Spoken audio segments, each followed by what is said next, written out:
ओशो का कथन अपने अस्तित्व को सुनो हमें स्वयं के भीतर झांकने और अपनी आंतरिक आवाज को सुनने की प्रेरणा देता है।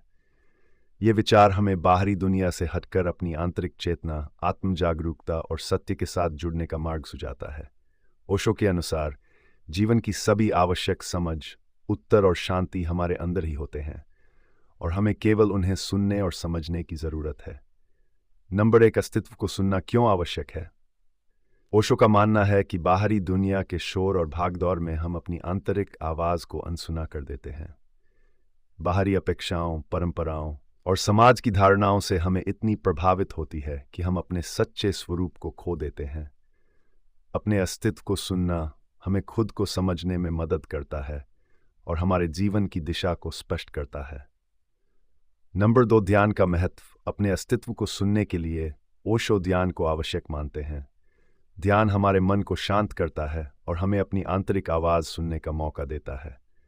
जब हम ध्यान में होते हैं तब हमारे भीतर का शोर शांत हो जाता है और हम अपनी आत्मा की आवाज को सुन सकते हैं। नंबर 3, आत्म जागरूकता का विकास। ओशो का मानना है कि आत्म जागरूकता के बिना अस्तित्व को सुनना कठिन है। आत्म जागरूकता का अर्थ है अपने विचारों, भावनाओं और संवेदनाओं को समझना। जब हम जागरूक होते हैं तब हमें यह एहसास होता है कि कौन सी चीजें वास्तव में हमारे लिए महत्वपूर्ण हैं और कौन सी नहीं। नंबर 4, स्वयं के प्रति सच्चाई। अपने अस्तित्व को सुनने का एक अर्थ यह भी है कि हम खुद के प्रति सच्चे रहें। हमें अपनी कमजोरियों और अच्छाइयों को स्वीकार करना चाहिए। ओशो कहते हैं कि खुद को समझने के लिए हमें अपने स्वभाव, इच्छाओं और धारणाओं का गहराई से विश्लेषण करना चाहिए। नंबर 5, बाहरी अपेक्षाओं से मुक्ति। बाहरी दुनिया की अपेक्षाओं और मान्यताओं से हम प्रभावित रहते हैं जो हमें अपने अस्तित्व को सुनने से रोकते हैं। ओशो का मानना है कि सच्ची शांति और खुशी तभी मिलती है जब हम इन बाहरी अपेक्षाओं से मुक्त होकर अपने आप को सुनते हैं। नंबर 6, वास्तविक उत्तरों की खोज। ओशो के अनुसार हमारे सभी प्रश्नों के उत्तर हमारे भीतर ही होते हैं।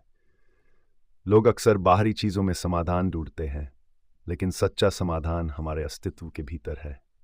जब हम अपने भीतर झांकते हैं तब हमें सही उत्तर मिलते हैं। नंबर 7, अहंकार से ऊपर। ओशो का मानना है कि हमारा अहंकार हमें अपने अस्तित्व को सुनने से रोकता है। अहंकार हमें वास्तविकता से दूर ले जाता है और हमारे दृष्टिकोण को विकृत कर देता है।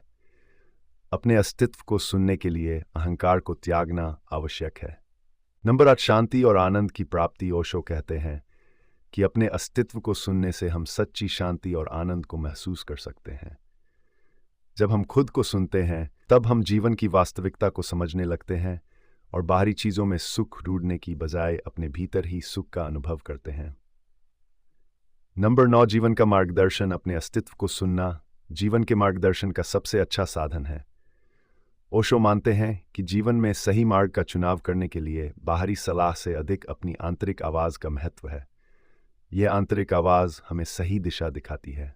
ओशो का संदेश अपने अस्तित्व को सुनो हमें अपने भीतर गहराई से जुड़ने का निमंत्रण देता है। बाहरी दुनिया की अपेक्षाओं से हटकर जब हम अपने अस्तित्व को सुनते हैं तो हमें अपने जीवन का असली उद्देश्य समझ में आता है। ध्यान, आत्म जागरूकता और सत्य की खोज में हमारे अस्तित्व को सुनने से हमें सच्ची शांति और आनंद की प्राप्ति होती है। ये विचार हमें अपने भीतर के सत्य को जानने और उसे अपनाने की प्रेरणा देता है।